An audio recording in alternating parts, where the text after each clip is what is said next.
Good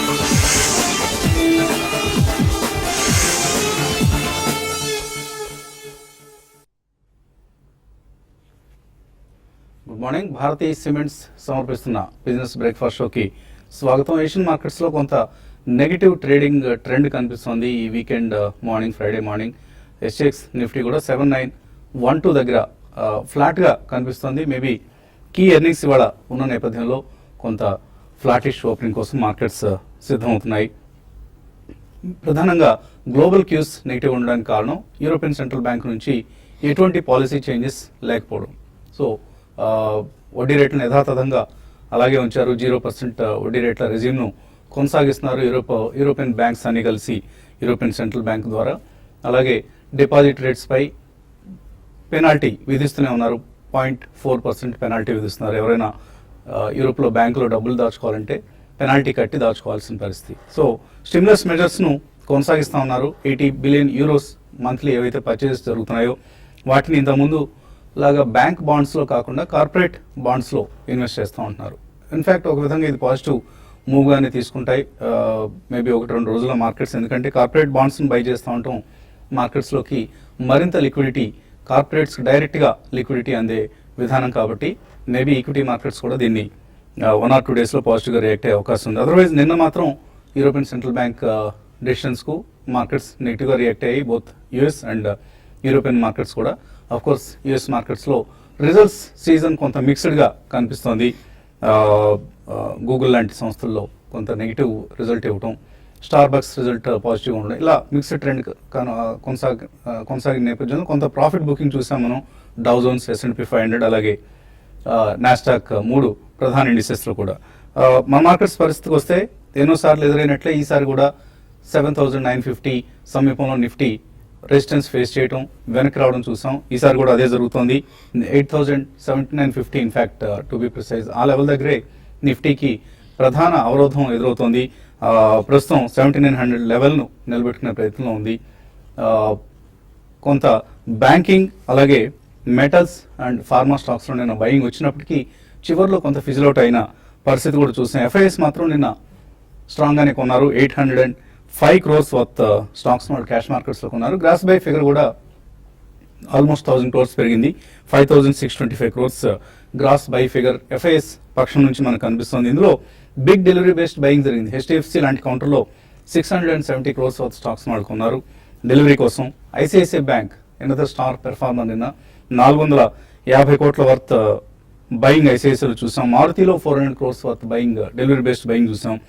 అలాగే Punjab national bank, Canara bank, BOB, SBI వీటన్నిటిలోనూ కొంత నిన్న బయింగ్ ఎమర్జ్ కావడం చూసాం. ప్రధాన కారణం NPA classification. RBI NPA load ఏదైతే ఉందో బ్యాంక్స్ మీద ఇప్పుడు దీనికి సంబంధించి క్లాసిఫికేషన్ నిబంధనలను సరళీకృతం చేసింది. అంటే ఇప్పుడు అప్పుడే మీరు JP గ్రూప్ కంపెనీలు కావచ్చు లేదా నాగార్జున ఆయిల్ లాంటి కంపెనీస్ కావచ్చు, ఇటువంటి వాటిని NPAలుగా మీరు ప్రస్తుతానికి క్లాసిఫై చేయాల్సిన అవసరం లేదు అని ఇవ్వడం కొంత బ్యాంకింగ్ స్టాక్స్కి నిన్న కలిసి వచ్చిందని చెప్పుకోవచ్చు.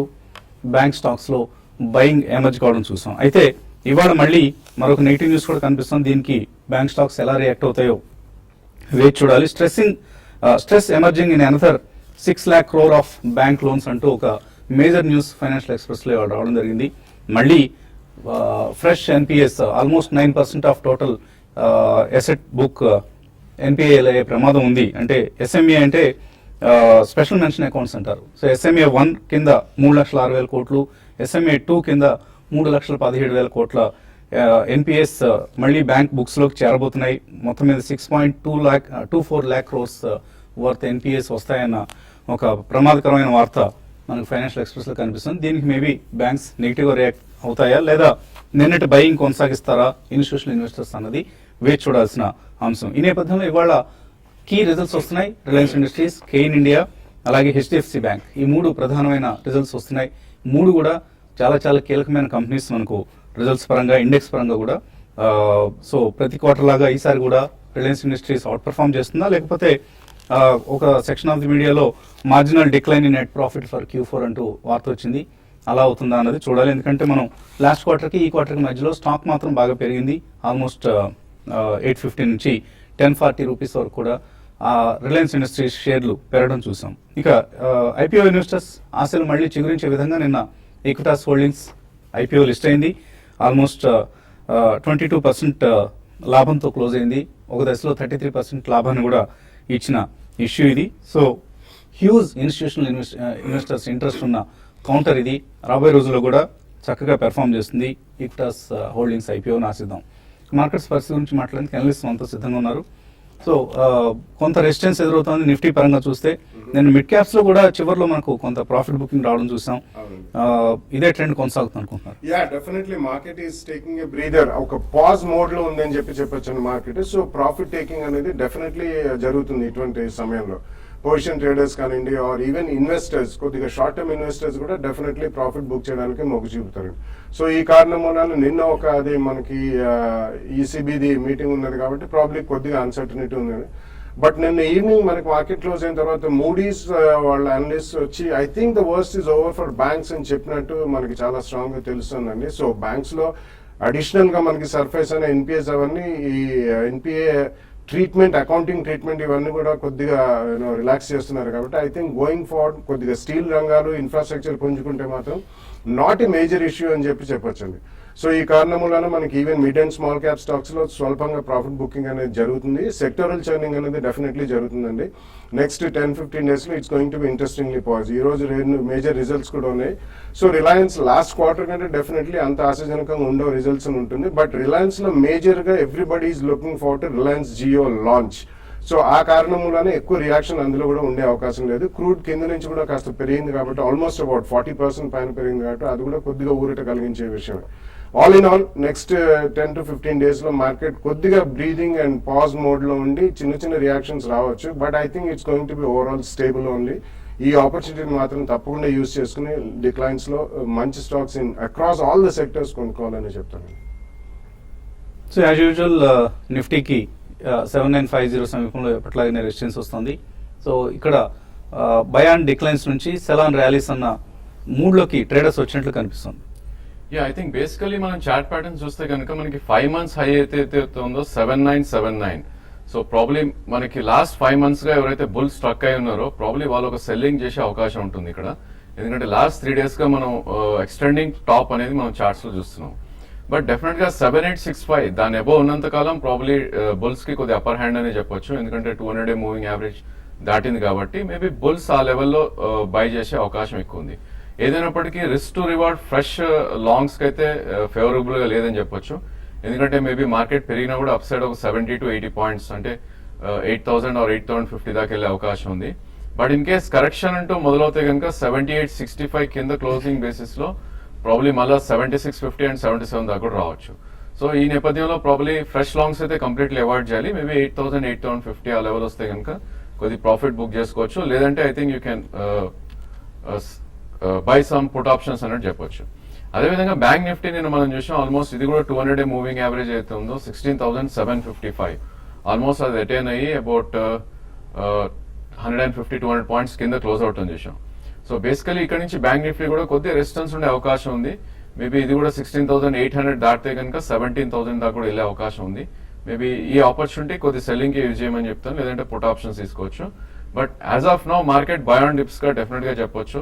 ఇన్ఫాక్ట్ సెల్ ఆన్ ర్యాలీస్ కన్నా బై ఆన్ డిప్స్ మనం ఎక్కువ ప్రిఫరెన్స్ ఇవ్వాలి. ఎందుకంటే ట్రెండ్ అనేది మీడియం టర్మ్ ట్రెండ్ అనేది బుల్లిష్ గానే ఉంది. And probably 20-day moving average ఏదైతే ఉందో రెండిట్లో కూడా సపోర్ట్ తీసుకునే అవకాశం ఎక్కువ ఉంది. షార్ట్ టర్మ్ లో మనకి కొంత లాంగ్ పొజిషన్స్ చాలా ఎక్కువ కనిపిస్తున్నాయి. ఆల్మోస్ట్ 70% లాంగ్ పొజిషన్స్ ఉన్నాయి. యా, ఇప్పుడు నిఫ్టీ పొజిషన్ చూస్తే కనుక ప్రాబ్లీ కొద్ది డిస్కౌంట్ లో ట్రేడ్ అవుతున్న టైం ఇది. But I think momentum strong గానే ఉంది కాబట్టి మేబీ 5% or 7% కరెక్షన్స్ వస్తాయి కూడా. ఇన్ఫాక్ట్ ఇండివిజువల్ స్టాక్స్ లో మెటల్ స్పేస్ లో కానీ బ్యాంకింగ్ లో కానీ వస్తే I think that should call for a by అని చెప్తానండి. Okay, so mutual funds market లో ఏం జరుగుతుంది? మీరు ఎటువంటి స్కీమ్ ని వాళ్ళు రికమెండ్ చేస్తున్నారు? ఈ రోజు మనము one of the Pioneer in balanced fund అండి, టాటా బ్యాలెన్స్డ్ ఫండ్ గురించి మాట్లాడతాము.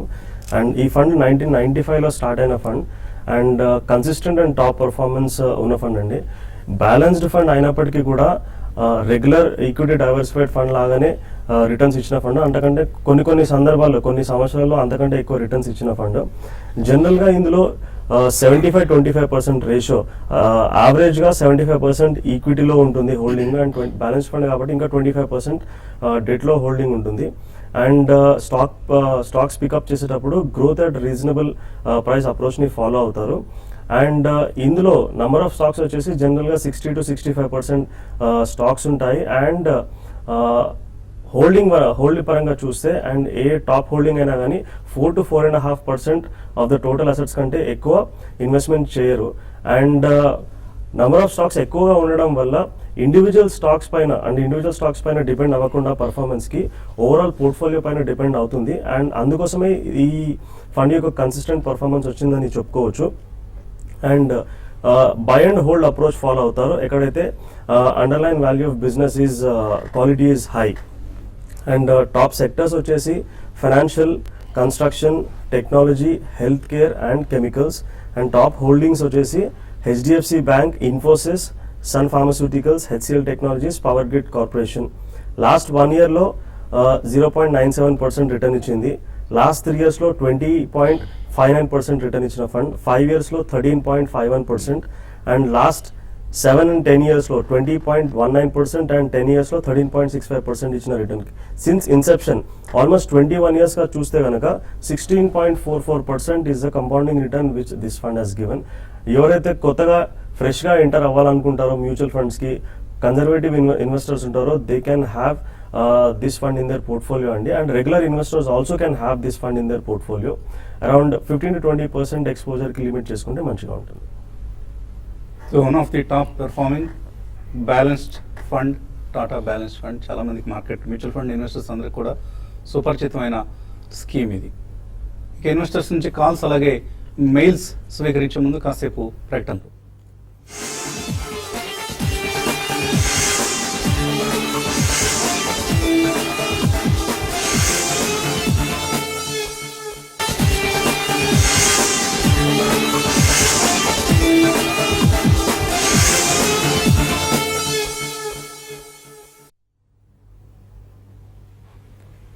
భారతీయ సిమెంట్ సమర్పిస్తున్న బిజినెస్ బ్రేక్ఫాస్ట్ షోకి తిరిగి స్వాగతం. కాల్స్ తీసుకునే ముందు ఒక interesting mail. Profit your trading subscribers ఎవరైతే ఉన్నారో, ట్రేడింగ్ కాల్స్ కోసం సబ్స్క్రైబ్ చేసిన వాళ్ళకి మనం ఇస్తున్న SMS ద్వారా ఇస్తున్న కాల్స్, దీనిలో పొజిషనల్ కాల్ కోసం ఎటువంటి ఇండెక్స్ను ఫాలో కావాలి అంటే ఆప్షన్స్ ఇండెక్సా ఆర్ ఫ్యూచర్స్ ఇండెక్సా? ఫ్యూచర్స్లో పొజిషన్ తీసుకోవాలంటే మనం ఇస్తున్న క్యాష్ మార్కెట్స్లో ఇస్తున్న సజెషన్స్ ఆధారంగా ఫ్యూచర్స్లో పొజిషన్స్ తీసుకోవాలంటే దేన్ని ఫాలో కావాలి, ఏ ఇండెక్స్?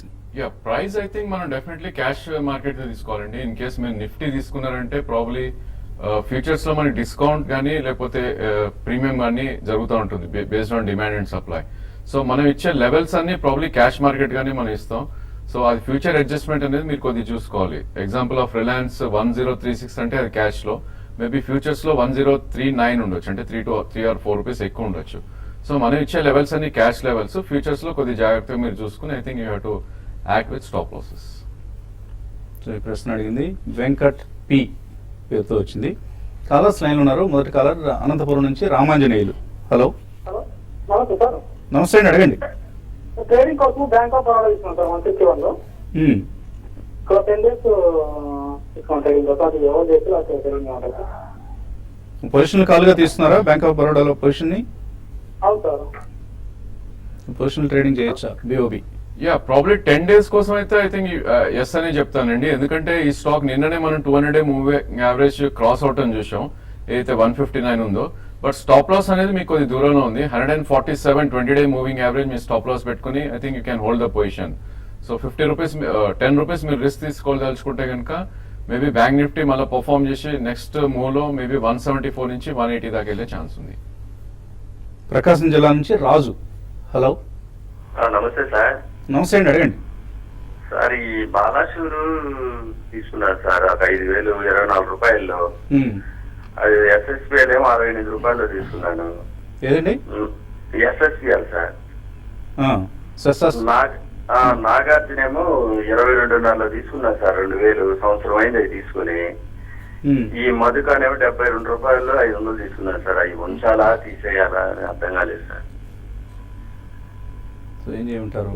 ఆయన తీసుకున్న పొజిషన్స్?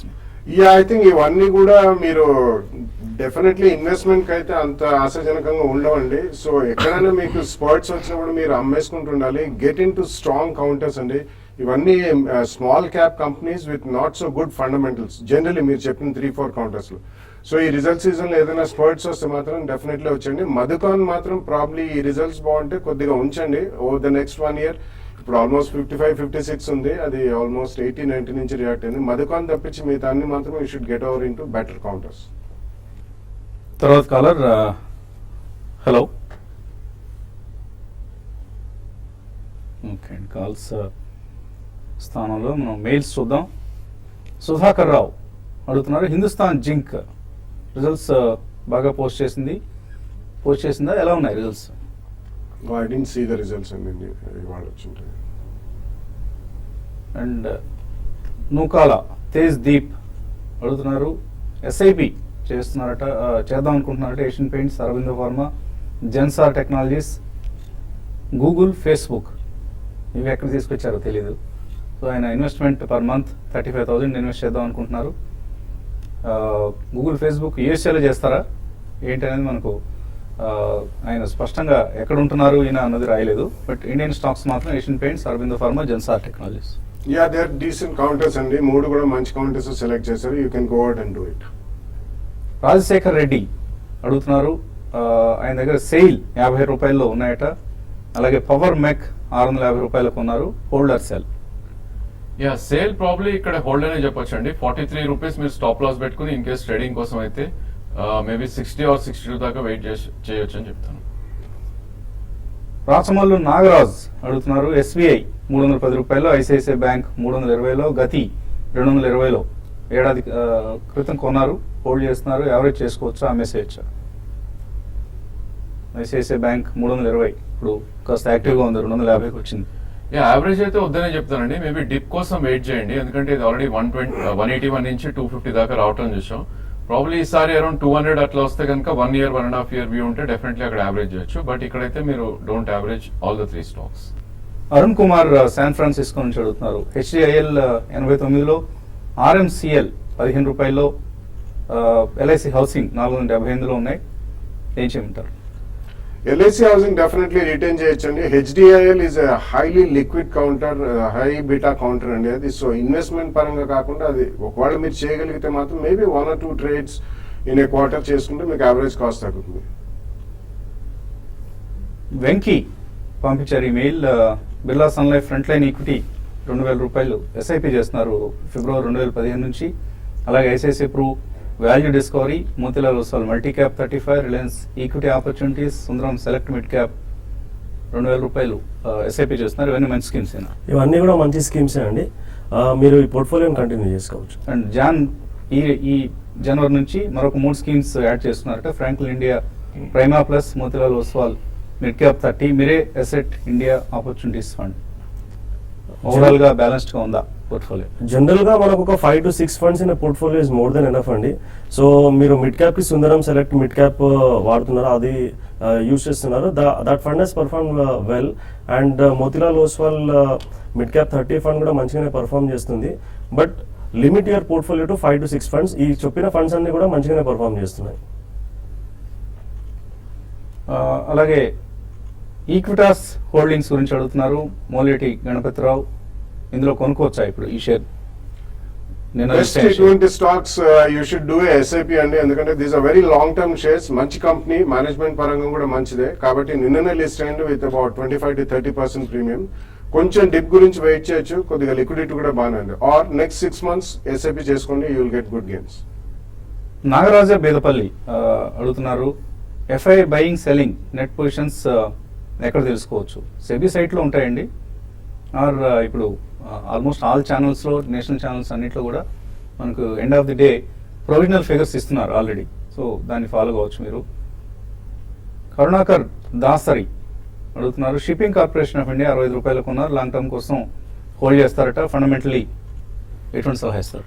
ఇట్స్ డీసెంట్ కంపెనీ అండి, కానీ ఎక్కువగా మనకి అంత multi bagger type of returns అయితే రావు. కొద్దిగా డివిడెండ్ ఈల్డ్ కూడా బాగానే ఉన్న కంపెనీ అండి. కొంచెం క్రాస్ బార్డర్ ట్రేడ్ పెరిగితే మాత్రం ఫ్యూయల్ కాస్ట్లు కూడా పడ్డాయి, కాబట్టి బాగానే ఉంటుంది. కరెంట్ ప్రైస్ లో హోల్డ్ చేయండి. రమేష్ హైదరాబాద్ నుంచి మధుకాన్ ప్రాజెక్ట్స్ 56లో కొన్నారు, హోల్డ్ చేయొచ్చా? యా అబార్ లో డెఫినెట్లీ హోల్డ్ అండి, ఇందాక కూడా చెప్పడం జరిగింది, ఈ రేట్ లో తప్పకుండా హోల్డ్ చేయండి. సో గురుగారు మళ్ళీ ఎన్నికల్లో పోటీ చేస్తూ ఉంటున్నారు మధుకాన్ ప్రమోటర్, సో అది కూడా కొంత స్టాక్ ప్రైస్ మీద ఇంపాక్ట్ ఉండొచ్చు. దొంత జయప్రకాష్ అడుగుతున్నారు లాంగ్ టర్మ్ అంటే 5 years కోసం ఎస్పిటి హోల్డ్ చేస్తున్నారు, హోల్డ్ చేయొచ్చా? స్టేట్ బ్యాంక్ ఆఫ్ ట్రావెన్కోర్ అనుకుంటాను. అలాగే ఐనాక్స్ విండ్ 140లో, ఇండో సోలార్ 10 రూపాయల్లో ఉన్నాయి. I think INOX win definitely retain చేయండి. ఎస్బిటి ఇవన్నీ మోస్ట్ ప్రాబబ్లీ 5 years అంటున్నారు కాబట్టి ఇవన్నీ SBI లో విలీనం అయ్యే అవకాశం చాలా ఎక్కువ ఉంది. ఎస్బిటి ఈజ్ స్ట్రాంగ్ కంపెనీ ఉన్న వాటిలో డెఫినెట్లీ హోల్డ్ చేయమని చెప్తాను. వెంకట్ అడుగుతున్నారు ఐబిఎంలో పనిచేస్తున్నారు, ఆయన నెల 3,500 రూపాయలు పిఎఫ్ రూపంలో డిడక్ట్ చేస్తున్నట్టు వాళ్ళ కంపెనీ వాళ్ళు. ఎన్పిఎస్లో అంటే పెన్షన్ స్కీమ్ ఏదైతే ఉందో దానిలో ఇన్వెస్ట్ చేయొచ్చు, నేషనల్ పెన్షన్ స్కీమ్. ఎన్పిఎస్ మంచి స్కీమే అండి, అందులో ఎక్స్పెన్స్ రేషియో చాలా చాలా తక్కువగా ఉంటుంది when compare to other equity related products. కాకపోతే అందులో మనకు ఏమైతే డబ్బులు వెనక్కి తీసుకుంటామో some part of that you can take tax free and rest of the thing has to be mandatorily converted into equity, sorry అన్యూటీలో కన్వర్ట్ చేయాలి. కాబట్టి దాని బదులు మీరు ఏమైతే ఇన్వెస్ట్మెంట్ చేయాలనుకుంటున్నారో ఫర్ ట్యాక్స్ సేవింగ్ పర్పస్ అయితే ఈఎల్ఎస్ఎస్ స్కీమ్స్లో ఇన్వెస్ట్మెంట్ చేసుకోండి. అదర్వైజ్ ప్లేన్ డైవర్సిఫైడ్ ఈక్విటీ ఫండ్స్లో ఇన్వెస్ట్మెంట్ చేసుకోండి. That will be a more prudent option than solely investing NPS. మధ్యాహ్నం స్మార్ట్ ఇన్వెస్ట్లో మళ్ళీ కలుద్దాం. Have a nice weekend.